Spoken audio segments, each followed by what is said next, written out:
નમસ્કાર દર્શક મિત્રો, બ્રેકિંગ ન્યૂઝમાં આપનું હાર્દિક સ્વાગત છે. આપ જોઈ રહ્યા છો ગુજરાત ન્યૂઝ 24.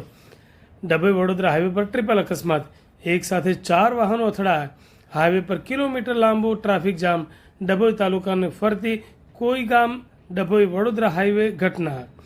હાઈવે પર ચાલી રહેલા રોડના કામ દરમિયાન ખાડો પચાવવા જતા એક પછી એક 4 વાહનો, કાર અને ટ્રક એ પાછળથી એકબીજામાં ઘૂસી ગયા હતા. ઈજાગ્રસ્ત અકસ્માતમાં 3 લોકોને નાની મોટી ઈજાઓ પહોંચી છે. જો કે કોઈ જાનહાનિના સમાચાર નથી.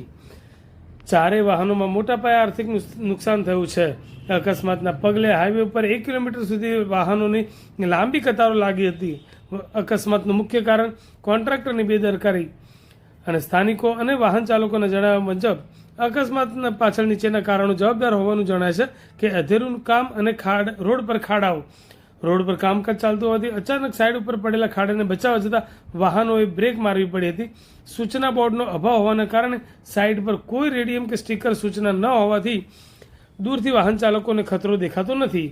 કોન્ટ્રાક્ટર દ્વારા સુરક્ષાના સાધનોના અભાવે નિર્દોષ વાહન ચાલકોનો ભોગ લેવાઈ રહ્યો છે. કારની પાછળ ટ્રક અને ટ્રકની પાછળ ફરી કાર ઘૂસી જતા સર્જાયો ગંભીર અકસ્માત. સદનસીબે મોટી જાનહાનિ ટળી, પરંતુ કોન્ટ્રાક્ટરની લાપરવાહી સામે લોકોમાં ભારોભાર રોષ.